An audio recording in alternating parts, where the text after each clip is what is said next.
సంఘం అంటే ఏమనుకుంటున్నావు?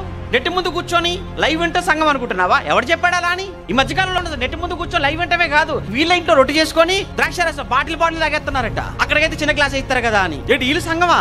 ఏమండి, ఒకవేళ నిజంగా ఇదే పద్ధతి కరెక్ట్ అనుకుంటే ఆ రోజు వేల మందిగా ఉన్న వాళ్ళు ఒక చోట కూడుకుంటే ప్రమాదం అని తెలిసి కూడా మొదటి శతాబ్దంలో యెరూషలేములో ఎందుకండి వాళ్ళ ఇంటింట దేవాలయములో ప్రతిరోజు ఎందుకు కూడుకోవాల్సి వచ్చిందో మీరు ఆలోచించండి.